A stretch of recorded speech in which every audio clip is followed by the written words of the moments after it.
नमस्कार, केटीव्हीच्या कोकण वार्तांमध्ये आपलं स्वागत। सुरुवातीला एक नजर ठळक घडामोडींवर। फणसोप मराठवाडीत नळपाणी योजनेसाठी फिनोलेक्स आणि मुकुलमाधव फाउंडेशन तर्फे देण्यात आली 10,000 लिटर पाण्याची टाकी। पाण्याचा स्वच्छ आणि काटकसरीने वापर करा, टेक्निकल हेड रामबाबू संका यांचं आवाहन। गॅस आणि पेट्रोलबाबत रत्नागिरी ग्राहक पंचायतीने उठवला आवाज, जिल्हाधिकाऱ्यांनी दिली कारवाई करण्याची हमी।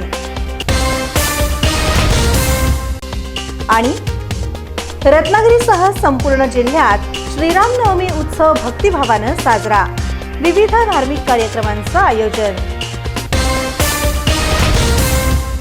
यापुढील बातम्या अल्पशा विश्रांतीनंतर। समुंदर की गोद में पला है तू, अंगड़ाई लेते ही लहरें शुरू। आज यौवन की मस्ती छोड़, ले चलता हूं तुझे एक नए मोड़। आजा तुझे माँ पुकारे अब, छेड़ देते हैं बीच से कुछ शरारत हंसी। गले लगा ले उसे ए फकीर, इंतजार कर रहा है तेरा तो। चल दे देते हैं उसे फसल की खूबसूरती तो। आजा तुझे माँ पुकारे अब, मीलों आगे चलना है हमें। सिर्फ फसल नहीं, तेरे स्पर्श की चाह में बैठे हैं शहरों में भी कहीं। उनके मुख पे भी लानी है मुस्कान, उन्हें भी देनी है एक नई पहचान। आजा तुझे माँ पुकारे अब। फिनोलेक्स पाइप्स पहुंचाए पानी को अपनी माँ के पास। आता वळूया सविस्तर वृत्तांताकडे। रत्नागिरी तालुक्यातील फणसोप गावातील मराठवाडी इथे पाणी टंचाईवर मात करण्यासाठी महत्त्वाचं पाऊल उचलण्यात आलंय। फिनोलेक्स कंपनी आणि मुकुलमाधव फाउंडेशनच्या माध्यमातून CSR फंडातून 10,000 लिटर क्षमतेची पाणी साठवणूक टाकी गावाला देण्यात आली आहे।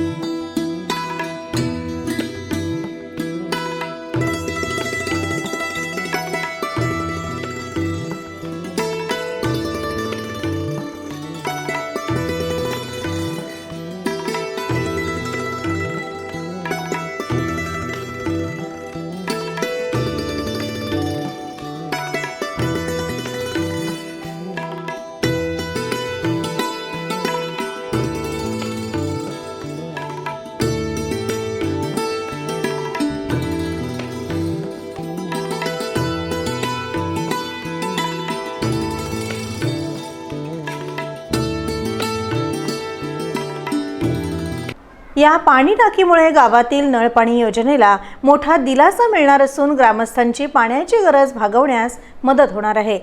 या टाकीतून पाणी वाटपाचा शुभारंभ फिनोलेक्स कंपनीचे Ratnagiri technical head Rambabu Sanka, factory manager Sagar Chivate आणि CSR प्रमुख अभिषेक साळवी यांच्या हस्ते करण्यात आला।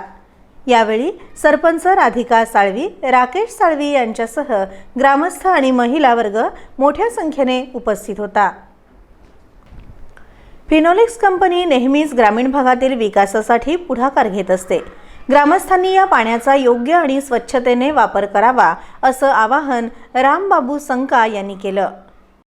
Good morning everyone. सभी लोगों को नमस्कार। मैं अभी हिंदी में ही बोल पाऊँगा, मराठी सीख रहा हूँ। मैं भी कुछ समय के बाद मैं मराठी में बोल पाऊँगा। अभी आप सब लोग मेरे को बुलाने से मेरे को बहुत अच्छा लगा है और हमारा कंपनी आप लोगों को हेल्प करने में पूरा सहयोगिता करेंगे। एंड ये कहावत है, कोई भी जगह जाएगा जहाँ वो गांव का पानी है ऐसा वाणी है। मतलब उसमें जो पानी पीता है उसको पानी से पता चलता है वो गांव का और जो सिटी का कल्चर क्या है। तो ये पानी का जो एक काम कर रहा है आप लोग, बहुत अच्छा काम कर रहा है। बट पानी का एक ही रिक्वेस्ट है, स्वच्छ रखने का, स्वच्छ मतलब शुद्ध रखने का है।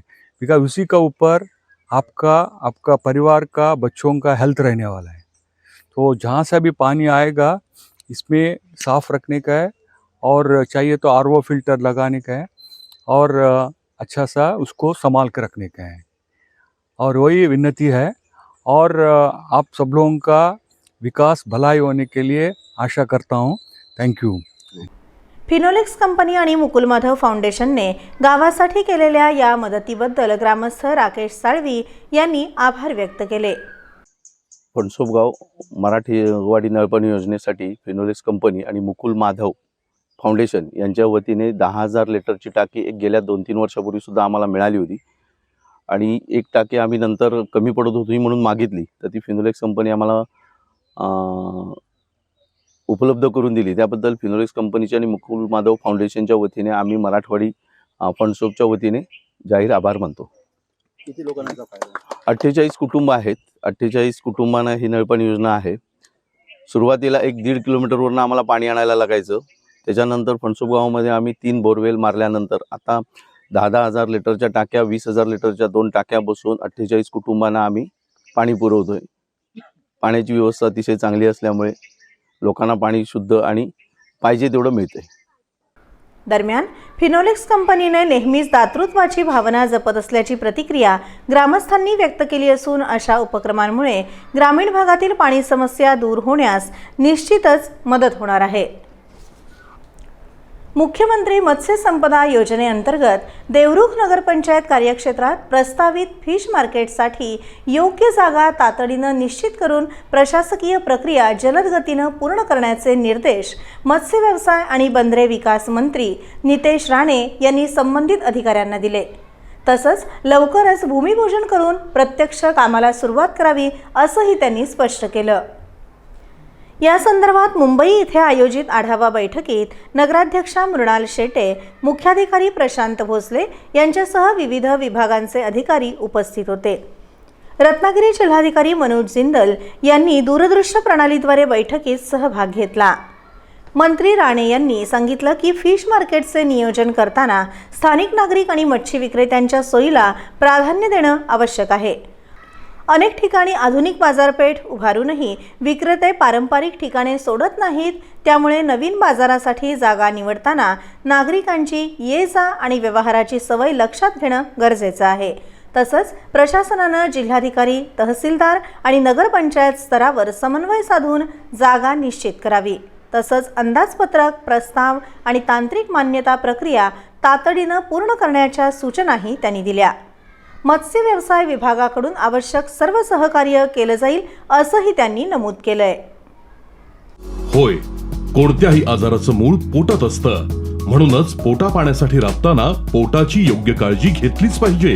त्यासाठीच सुसज्ज आहे कोल्हापुरातील पोट विकारावरील सुपर स्पेशालिटी हॉस्पिटल अंतरंग हॉस्पिटल. लिव्हर, स्वादुपिंडाचे क्लिष्ट आजार, पित्ताशयातील खडे, कावीळ, अल्सर, लहान किंवा मोठ्या आतड्याचे आजार, जुलाब, बद्धकोष्ठता, कोलायटिस, कॅन्सर, रक्ताच्या उलट्या, मूळव्याध, भगेंद्र, पोटाशी निगडीत सर्व आजार आणि विकारांवर होतात अत्याधुनिक तंत्रज्ञानातून परिपूर्ण उपचार. सर्व प्रकारच्या अत्याधुनिक endoscopy, ERCP, enteroscopy, spy glass laparoscopy, lithotripsy यासह आवश्यकतेनुसार सर्व प्रकारच्या शस्त्रक्रिया होतात अंतरंग हॉस्पिटलमध्ये. 38 वर्षांपासून पोटाच्या सर्व विकारांवरील पश्चिम महाराष्ट्रातील विश्वासार्ह सुपर स्पेशालिटी हॉस्पिटल अंतरंग हॉस्पिटल, महावीर कॉलेज जवळ न्यू पॅलेस रोड, कोल्हापूर. आता सकाळी आणि संध्याकाळी दोन्ही वेळेस OPD सुरू असते. कॅन्सर हा गंभीर आजार आहे, जीवघेणा आहे, पण त्याला रोखता येऊ शकतं. लवकर निदान आणि वेळेवर उपचार केल्यास कॅन्सरवर मात करता येऊ शकते. आता कोल्हापुरात सुरू झाली आहे कॅन्सर डे केअर सुविधा. अनुभवी आणि नामांकित कर्करोग तज्ञ डॉक्टर अक्षय शिवचंद यांचे क्युरा लाईफ कॅन्सर सेंटर. कॅन्सरसाठी आवश्यक किमोथेरपी, टार्गेटेड थेरपी, इम्युनोथेरपी आणि अन्य उपचार मिळतात या डे केअर सेंटर मधून. रुग्णांचे मानसिक स्वास्थ्य राखणे हे महत्त्वाचे मानून कॅन्सर रुग्णांसाठी सर्वोत्तम वैद्यकीय उपचार मिळण्याचे ठिकाण म्हणजे Cura life cancer centre. Rajarampuri 8वी गल्ली, पहिला मजला, बँक ऑफ बडोदाच्या वर, कोल्हापूर. फोन 902861 0470. विश्रांतीनंतर बातमीपत्रात आपलं पुन्हा एकदा स्वागत. रत्नागिरी जिल्ह्यात पेट्रोल, डिझेल आणि गॅस पुरवठ्याबाबत निर्माण झालेल्या समस्यांवर ग्राहक पंचायतीनं जिल्हाधिकारी मनोज जिंदल यांची भेट घेत निवेदन सादर केलं. या बैठकीत विविध मुद्द्यांवर सकारात्मक चर्चा झाली. रत्नागिरी जिल्ह्यात इंधनाचा पुरेसा साठा असल्याचं सांगितलं जात असतानाही प्रत्यक्षात नागरिकांना पेट्रोलसाठी रांगा लावाव्या लागत असल्याची गंभीर बाब ग्राहक पंचायतीनं निदर्शनास आणून दिली. यावर जिल्हाधिकाऱ्यांनी पेट्रोलियम कंपन्यांकडून साठा आणि पुरवठ्याबाबत तातडीनं माहिती घेऊन आवश्यक कारवाई करण्याचं आश्वासन दिलं असल्याची माहिती ग्राहक पंचायतीचे अध्यक्ष संजय वैशंपायन यांनी दिली. नमस्कार, मी संजय वैशंपायन, अध्यक्ष ग्राहक पंचायत रत्नागिरी. आज अतिशय महत्त्वाच्या विषयासाठी आणि ग्राहकांच्या दृष्टीने जिव्हाळ्याच्या विषयासाठी सन्माननीय जिल्हाधिकारी साहेबांना एक निवेदन दिलं. त्यांच्याबरोबर आम्ही भेटलो आणि त्यांनी देखील दिलखुलासपणे या विषयावरती आमच्याबरोबर चर्चा केली. विषय आहे पेट्रोल, डिझेल आणि गॅस याबद्दलचा आहे. यासाठी आम्ही एक सर्वात महत्त्वाची मागणी केली की साठा किती आहे पेट्रोल पंपामध्ये याची नोंद ही सर्वांना दिसेल अशा पद्धतीने केली जावी आणि ती दर 3 किंवा 4 तासांनी अपडेट करावी. म्हणजे ग्राहकाच्या लक्षात येईल की आपण रांगेत थांबायचंय की आता परत जायचंय आणि परत आलो तर आपल्याला पेट्रोल मिळेल की नाही याची नोंद ग्राहकाला मिळेल. त्यामुळे अनावश्यक रांगांचं प्रमाण कमी होऊ शकतं. दुसरी गोष्ट, मुळामध्ये पेट्रोल डिझेल आहे अशा प्रकारचा आमचा स्वतःचा अभ्यास आहे आणि याचं कारण असं की गेल्या 3-4 दिवसामध्ये रत्नागिरीकरांनी आपल्या क्षमतेच्या नेहमीच्या सरासरीच्या 4 ते 5 पट प्रत्येक दिवशी पेट्रोल भरलं. म्हणजे पेट्रोल किंवा डिझेल हे पेट्रोल पंपाच्या टाकीत नाही तर लोकांच्या गाड्यांच्या टाकीमध्ये आहे किंवा अन्यत्र लोकांकडे आहे. त्यामुळे पॅनिक होऊ नका अशा पद्धतीचं एक निवेदन माननीय जिल्हाधिकाऱ्यांनी द्यावी अशी आम्ही त्यांना विनंती केली. त्यावर ते म्हणाले की डिझेल आणि पेट्रोलचा सप्लाय हा सरकार करत नाही तर पेट्रोलियम कंपन्या करतात. त्या अनुषंगाने मी संपूर्ण व्यवस्थित किती साठा आहे, किती साठा ही उपलब्ध होऊ शकतो रत्नागिरी जिल्ह्यासाठी याची संपूर्ण माहिती आम्ही घेतो आणि त्यानंतर मी त्या संबंधामध्ये 2 दिवसामध्ये सुस्पष्ट निवेदन देतो अशा पद्धतीचं आश्वासन जे माननीय जिल्हाधिकाऱ्यांनी दिलेलं आहे. यानंतर आमचा मुद्दा होता गॅस वितरकांकडे ऑनलाईन बुकिंग केल्यानंतर त्याची पावती तयार होते आणि त्याचा OTP येतो. पण हा OTP येऊन सुद्धा गॅस वितरक घरपोच गॅसची डिलिव्हरी आत्ता करत नाहीत काही ठिकाणी आणि अशा प्रकारची उदाहरणं माझ्याकडे होती. ती आम्ही माननीय जिल्हाधिकाऱ्यांना दाखवली आणि त्यांना एक विनंती केली की गॅस ज्या वेळेला माणसाला सांगतात की तुम्ही इथे रिकामा सिलेंडर घेऊन या आणि इथनं भरलेला घेऊन जा, त्यावेळेला भरलेला सिलेंडर घेऊन जाताना नवरा बायको 2 व्हीलर असते, त्याच्या पाठीमागे भरलेला सिलेंडर ते घेऊन जातात आणि फार मोठ्या प्रमाणामध्ये त्याच्यामध्ये अपघाताची शक्यता निर्माण होते आणि ह्याची जबाबदारी कोण घेणार अशा पद्धतीची मांडणी आम्ही केली. जिल्हाधिकाऱ्यांनी या गोष्टीची अतिशय गांभीर्याने दखल घेतलेली आहे आणि गॅसची घरपोच डिलिव्हरीच करण्याचे निर्देश आता यापुढे आपल्या वितरकांना दिले जातील. यामुळे मोठ्या प्रमाणामध्ये कॅश मेमोच्या नंबरप्रमाणेच गॅसची डिलिव्हरी होईल. त्यामुळे गॅस वितरकाच्या दारात जाऊन आपला गॅस सिलेंडर आणावा लागणार नाही अशा प्रकारची एक व्यवस्था निर्माण होईल अशी आशा आज जिल्हाधिकाऱ्यांबरोबर झालेल्या चर्चेमधून आम्हाला निर्माण झालेली आहे. त्यानंतर रत्नागिरीमध्ये गॅसची पाईपलाईनचं जे काम चालू आहे त्याचं नाचना, साळवी स्टॉप आणि किंवा अनेक भागामध्ये कनेक्शन दिली जात नाहीत. या संदर्भामध्ये सन्माननीय जिल्हाधिकाऱ्यांनी तात्काळ तिथूनच संबंधित गॅस पाईपलाईनवाल्या कंपनीला फोन केले आणि स्पीडअप करण्याचे त्यांनी निर्देश दिले. यावेळेला सांगायला आनंद वाटतो की त्यांनी आता नवीन कॉन्ट्रॅक्ट ताबडतोब साईन करतो आणि जवळपास त्यांच्याकडे 8 नवीन कॉन्ट्रॅक्टर घेऊन ते उरलेल्या भागामध्ये पाईपलाईनद्वारे गॅस कसा मिळेल याच्यासाठी वेगाने काम करणार आहेत. ग्राहक पंचायतीच्या दृष्टिकोनातून हे सगळे महत्त्वाचे मुद्दे होते आणि यामध्ये जिल्हाधिकाऱ्यांनी अतिशय सकारात्मक प्रतिसाद दिलेला आहे. त्याच वेळेला आमचे ग्राहक पंचायतीचे सदस्य संतोष गाडगीळ हे देखील होते. ते शेतकरी आहेत आणि आम्ही सुद्धा शेतकरी आहोत, पण शेतकऱ्यांच्या दृष्टीने महत्त्वाचे मुद्दे त्यांनी मांडले त्याच्याबद्दल त्यांच्याकडनं आपण ऐकू. दरम्यान शेतकऱ्यांना शेतीसाठी आवश्यक असलेल्या इंधनाचा अखंड पुरवठा व्हावा अशी मागणी करण्यात आली. मात्र सध्याच्या परिस्थितीत ते शक्य नसल्याचं जिल्हाधिकाऱ्यांनी स्पष्ट केलं. तरीही कृषी क्षेत्राचं नुकसान टाळण्यासाठी वरिष्ठ पातळीवर तोडगा काढावा असं आवाहन सदस्य संतोष गाडगीळ यांनी केलं असल्याचं सांगितलं. शेतकऱ्यांना सरकारने, महाराष्ट्र सरकारने रत्नागिरी कृषी खात्याने अनेक यांत्रिक अवजारं दिलेत शेती व्यवसायासाठी, परंतु आता पेट्रोल बाटली किंवा कॅनमध्ये देणार नसल्यामुळे फवारणी पंप, जनरेटर, त्याच्यानंतर पॉवर टिलर चालवण्याचा प्रश्न निर्माण झाला आहे. तर ते माननीय जिल्हाधिकारी यांनी सांगितलं तशा अजून तक्रारी आलेल्या नाहीत. म्हटलं तशा तक्रारी मी स्वतः देतो आता. त्यामुळे त्याच्यावर आम्ही विचार करून आमच्या मीटिंगमध्ये करून योग्य तो निर्णय घेतो आणि आपल्याला पुरवठा कसा होईल याची हे करतो असं सांगितलेलं आहे. तर त्यामुळे त्यांनी हे सनदशीर व्यवस्थित मार्गाने आम्हाला त्याचं उपलब्ध होईल असं सांगितलेलं आहे. ते आता कधी होतंय ते आपण बघू. रत्नागिरीसह संपूर्ण जिल्ह्यात रामनवमी उत्सव मोठ्या भक्तिभावानं आणि उत्साहात साजरा करण्यात आला. विविध मंदिरांमध्ये धार्मिक कार्यक्रमांचं आयोजन करण्यात आलं होतं.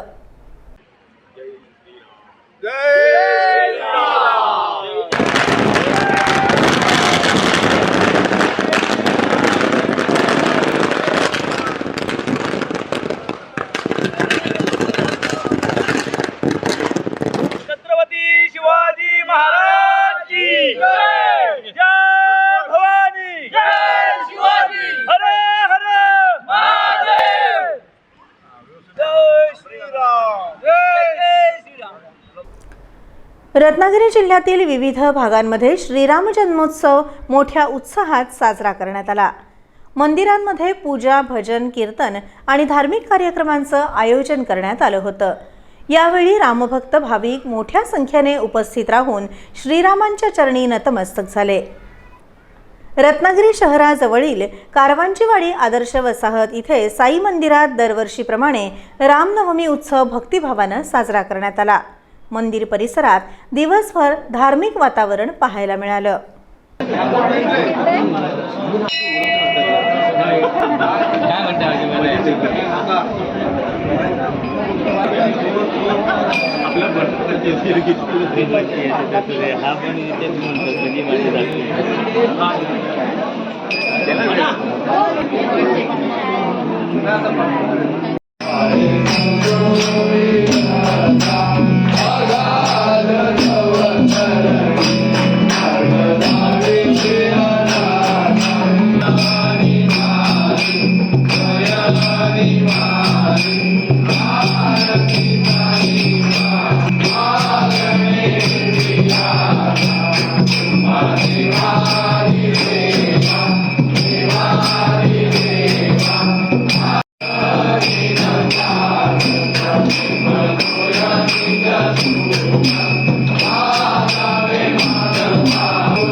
नमस्कार, मी राजेंद्र कदम, साई सेवा मंडळाचा अध्यक्ष म्हणून काम करतो. गेली 10 वर्ष हे मंडळ चालू आहे.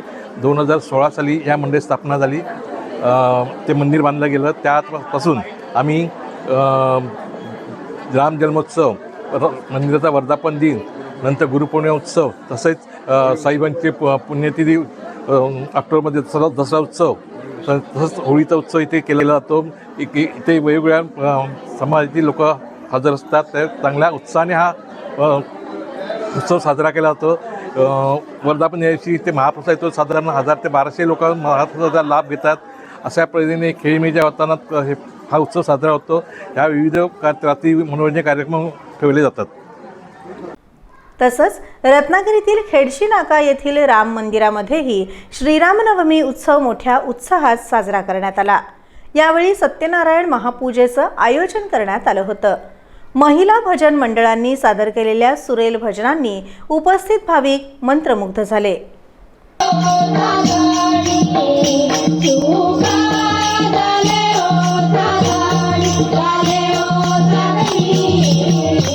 रूपा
नमस्कार.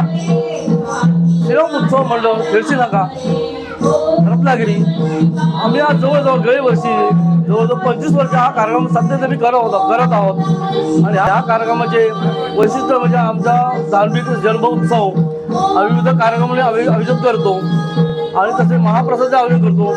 आमचा महाप्रसाद माहेर संस्था याला यांच्याबरोबर आम्ही दिला जातो आणि नेहमीचे नित्य भजन आरती हा कार्यक्रम असतो. धन्यवाद. पुन्हा एक नजर ठळक घडामोडींवर. फणसोप मराठवाडीत नळपाणी योजनेसाठी फिनोलेक्स आणि मुकुल माधव फाउंडेशनतर्फे देण्यात आली 10,000 लिटर पाण्याची टाकी. पाण्याचा स्वच्छ आणि काटकसरीने वापर करा. टेक्निकल हेड रामबाबू संका यांचं आवाहन. गॅस आणि पेट्रोलबाबत रत्नागिरी ग्राहक पंचायतीने उठवला आवाज. जिल्हाधिकाऱ्यांनी दिली कारवाई करण्याची हमी. आणि रत्नागिरीसह संपूर्ण जिल्ह्यात श्रीरामनवमी उत्सव भक्तिभावानं साजरा. विविध धार्मिक कार्यक्रमांचं आयोजन. यासोबतच हे बातमीपत्र संपलं. नमस्कार.